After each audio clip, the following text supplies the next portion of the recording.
Assalamualaikum warahmatullahi wabarakatuh.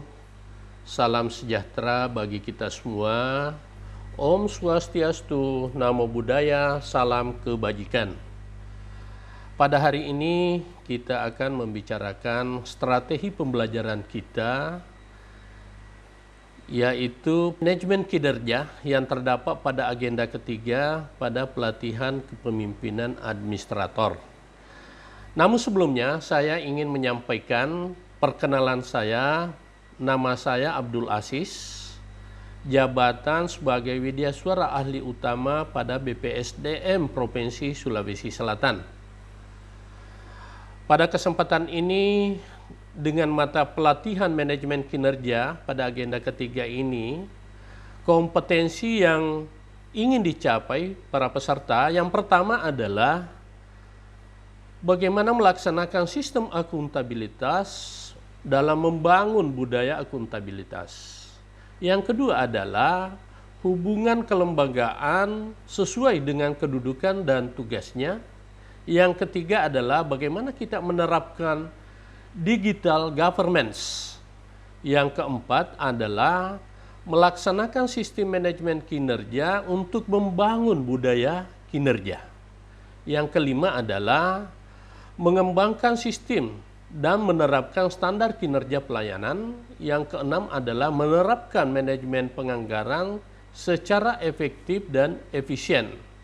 Yang ketujuh adalah melaksanakan SPIP dengan mengembangkan budaya resiko.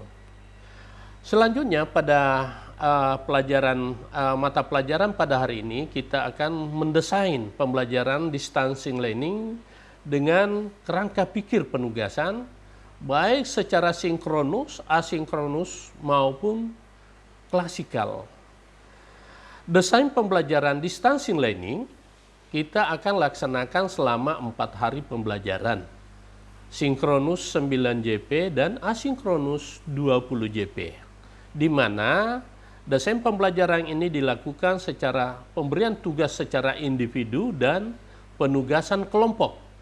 Sedangkan untuk penugasan individu merupakan kelanjutan daripada nantinya esai belajar mandiri. Sedangkan untuk tugas kelompok diarahkan kepada peserta untuk mampu menyusun strategi dengan meningkatkan kinerja organisasi yang berorientasi pada manajemen kinerja.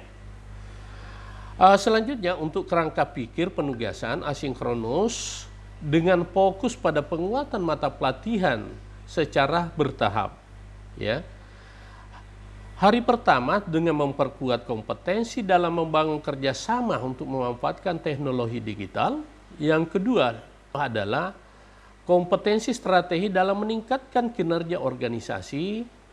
Sedangkan yang ketiga adalah bagaimana kita memperkuat kompetensi dalam mengelola sumber daya, terutama anggaran dan kompetensi mitigasi dengan bangun budaya resiko.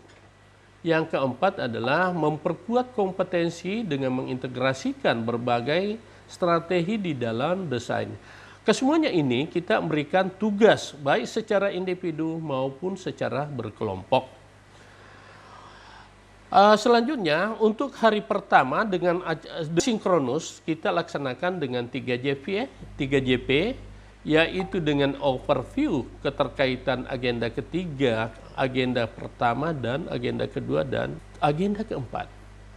Selanjutnya overview mata pelatihan kelompok, ya, manajemen kinerja, akuntabilitas kinerja dan standar kinerja. Demikian juga alternatif pembahasan makalah, pembekalan dan penjelasan teknis dengan penjelasan penugasan di hari pertama. Sedangkan untuk hari pertama asinkronus alokasikan sebanyak 5 JP, 2 JP untuk menyusun strategi peningkatan kinerja unit kerjanya. Yang kedua adalah menyusun roadmap peningkatan kinerja untuk 1 tahun pertama. Sedangkan untuk tugas kelompok, ya, alternatif dengan menganalisa kasus suatu organisasi yang memiliki kinerja yang rendah. Yang kedua adalah menganalisis kasus atau makalah anggota kelompok untuk merumuskan kinerja yang ada. Selanjutnya untuk hari kedua dilakukan secara sinkronus, di mana kita presentasi tugas kelompok di hari pertama. Yang kedua alternatif, dipilih salah satunya. Yang ketiga overview mata pelatihan. Yang keempat adalah penjelasan penugasan di hari kedua. Sedangkan untuk hari asinkronus di hari kedua ini, tentunya mengidentifikasi pihak eksternal, mengidentifikasi substansi yang dapat dikerjasamakan, menyusun strategi kerjasama dan kelembagaan unit kerjanya, dan menyusun roadmap dalam peningkatan kinerja untuk 1 tahun pertama.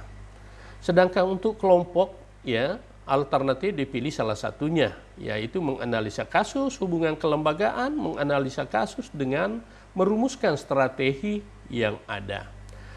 Sedangkan untuk hari ketiga, yaitu presentasi tugas kelompok di hari kedua. Selanjutnya alternatif, ya. Yang ketiga adalah overview mata pelatihan, mata manajemen keuangan dan manajemen risiko. Yang keempat adalah penjelasan penugasan di hari ketiga. Selanjutnya untuk individu di hari ketiga, yaitu menganalisis pelaksanaan manajemen penganggaran instansinya. Yang kedua adalah menganalisis pelaksanaan manajemen risiko maupun strategi untuk membangun budaya risiko masing-masing instansinya.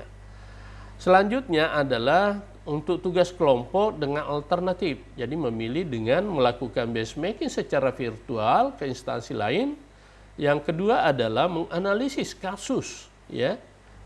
Selanjutnya untuk sinkronus di hari keempat, yaitu presentasi individu di hari ketiga, presentasi tugas kelompok hari ketiga, dan pembulatan kurikulum inti untuk agenda ketiga. Yang keempat adalah diskusi rencana pengambilan mata pelatihan dengan penunjang yang akan diambil secara feedback dari fasilitator. Sedangkan untuk hari keempat yang asinkronus dilakukan secara individu dan kelompok seperti sebelumnya. Adapun kerangka pikir dengan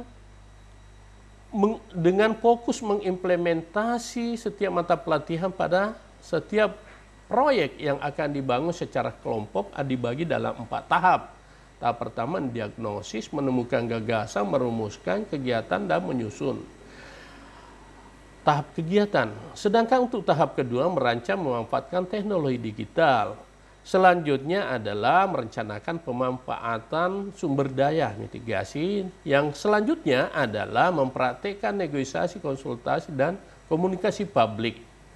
Adapun kerangka pikir untuk pembelajaran klasifikal dilaksanakan juga sampai hari keempat, ya, dengan diberikan pengetahuan teknik, mendiagnosis organisasi. Jadi apa yang dilakukan tadi, demikian juga strategi kerjasama.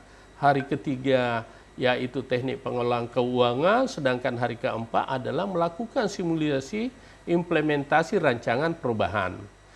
Sedangkan untuk hari ke-1, sesi pertama jadi dibagi 4 sesi, jadi perkenalan, overview, diagnosis, terus sesi kedua adalah output dengan mendiskusikan. Sedangkan untuk sesi ketiga adalah presentasi hasil diskusi kelompok, ya. Selanjutnya hari kedua adalah dibagi 3 sesi juga, overview strategi kerjasama kelembagaan, yang kedua melakukan diskusi kelompok, yang ketiga adalah presentasi daripada hasil diskusi dan pemberian feedback. Selanjutnya hari ketiga dengan sesi pertama dan kedua dengan overview strategi optimalisasi sumber daya dan melakukan diskusi kelompok. Demikian juga hari keempat dibagi 3 sesi menyusun skenario role play. Demikian juga sesi kedua role play peningkatan kinerja. Sesi ketiga adalah melanjutkan sesi kedua dan mempraktikkan role play peningkatan kinerja organisasi. Saya kira barangkali itu yang dapat kami sampaikan. Terima kasih. Wabillahi taufiq wal hidayah. Assalamualaikum warahmatullahi wabarakatuh.